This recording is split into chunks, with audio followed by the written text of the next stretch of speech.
Okie dokie. Today we're going to try to find out why airplanes fly along what's called great circles on the Earth to find the shortest, the distance from one city to another city on the Earth. So let's get started with that. Here I have an Earth here, and there's my Earth right here.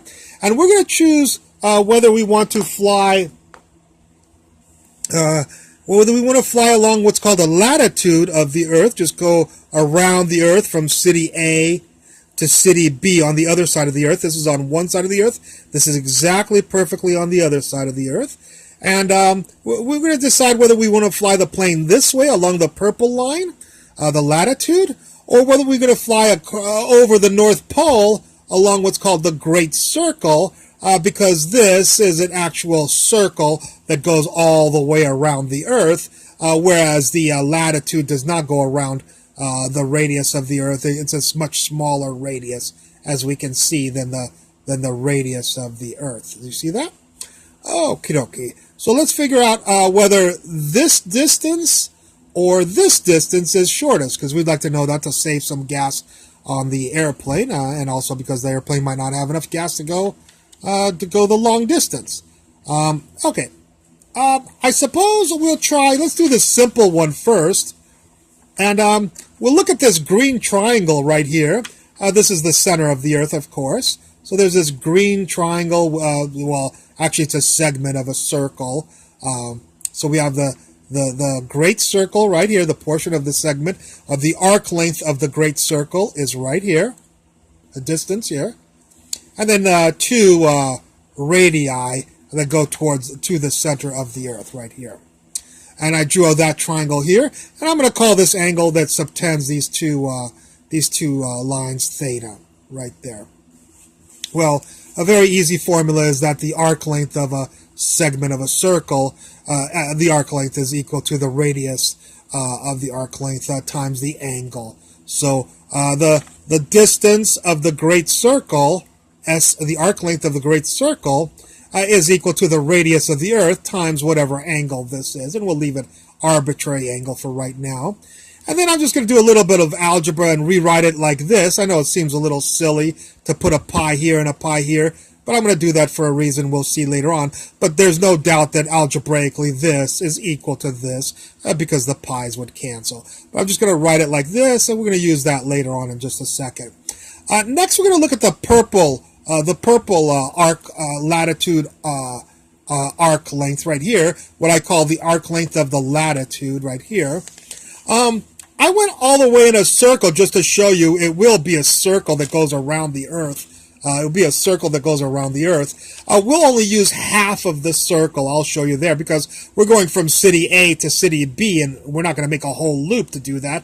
We just have to go from here to here. Along this arc length, but I'm just going to write it as a full circle right now, so that you can see, you'll understand the equation a little bit better later on.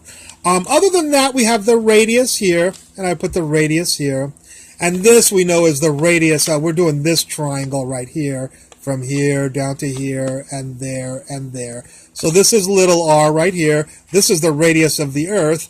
And then, of course, if this was theta, then half of that would have to be theta over 2. So this angle right here was theta divided by 2 right there. All right? All right. Let's start writing some equations for this. The first equation we can write for this triangle is that the sine of theta over 2, the sine of this angle, is the opposite r divided by the hypotenuse, which is the radius of the Earth, because, of course, this is a 90-degree angle right here. So that's a 90-degree angle. So the sine is little r over radius of the Earth. I wrote that here, and I'm going to solve for little r right here. So if you do a little bit of algebra, little r equals the radius of the Earth times the sine of theta over 2. All right. Next, we'll see how long, what is this arc length, this latitude arc length from city A to city B? Well, that arc length right here is the whole circle. How long is it? How far is it to go around a whole circle? Of course, it's 2 pi r, where you use this r, not this r, of course, because this is the radius of the purple circle. And so we have 2 pi r is the distance around the whole circle, but we just want to travel from city A to city B, so we'll take the whole circle and divide it by 2 to just get this distance right here. Okay, so this distance from A to B is 2 pi r divided by 2, and the 2's will cancel, and we'll just get pi r. Next, of course, we'll get rid of this little r right here by taking the radius of the Earth sine of theta over 2, and we'll just plug that right here for the little r. So the 2's cancel, it gives us a pi, and the little r becomes radius of the Earth sine of theta over 2. All right? So now we have the distance you would travel along the purple line, and we have the distance you would travel along the green line. And of course we want to know, are they the same? Are they one bigger than the other? What's going on?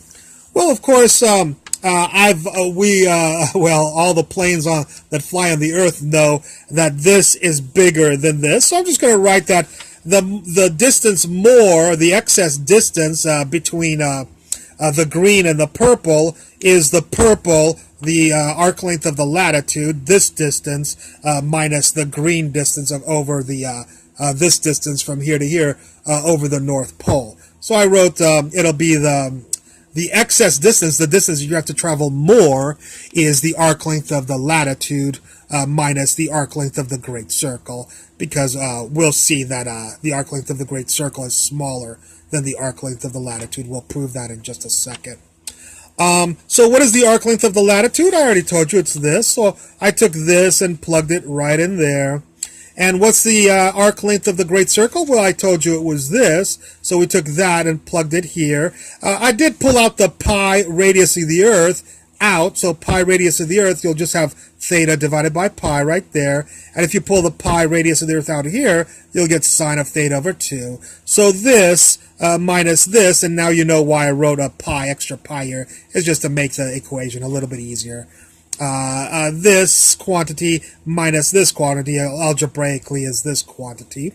And if you do a little bit of analysis and graph theta as a function of d more, you can do that on the calculator. The radius of the Earth is about 6.4 times 10 to the 6 meters. So it's about 6.4 million meters is the radius of the Earth. And if you do that, if you plot this, you'll get a beautiful curve like this. And you'll find out that the maximum is right here when theta equals 1.76 radians. Oh, by the way, make sure your calculator or computer is in rad mode when you graph this equation. You must be in rad mode, not degree mode. So you'll find out that the theta where the max occurs, the maximum distance occurs, is at 1.76 rads, which is about 101 degrees if you convert 1.6 rads into degrees. It's about 101 degrees. So this angle would be 101 degrees. If this angle is 101 degrees, the distance, the excess distance, will be the greatest. Now, if it's smaller, like 30 degrees, it still will be. You'll still be flying more along the purple than along the green, but you'll be flying not the maximum. You'll just be flying a little bit more. But when this is 100 degrees, these specific cities that are across here, you'll be flying the most more distance than if you would have taken the Great Circle. And that distance turns out to be about 4.2 million meters. 4.2 times 10 to the 6 meters is how much more you would be flying.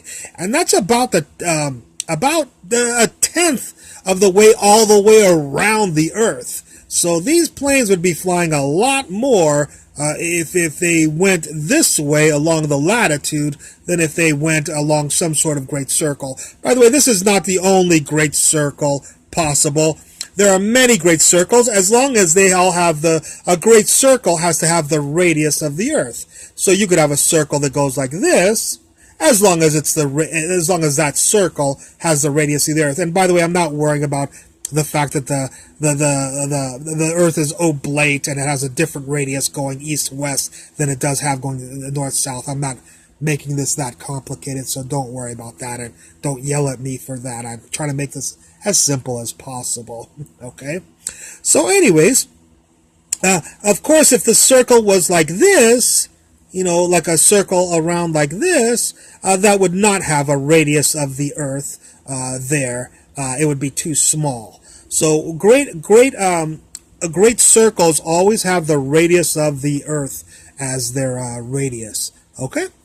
Okay, so we discovered that you should fly along great circles, and you will fly a lot less distance than if you fly latitudes or if you fly longitudes parallel. Actually, I'm sorry. Longitudes are okay because longitudes are all longitudes are great circles, but all latitudes are not great circles, as we can see. This latitude, the latitude, the equator, is a great circle because it has the radius of the Earth. But as we make radii higher towards the North Pole or towards the South Pole, and notice the radius of the circle gets smaller and smaller. But all longitudes all go through the North and South Pole, and so all longitude and latitudes are, all longitudes are, only longitudes are great circles, and so you can always fly along a longitude. Okay, we'll stop it here. Hopefully that cleared up some of the ideas about flying along great circles as opposed to latitudes. I hope you enjoyed this lecture, and I look forward to any comments at the bottom. Thank you very much.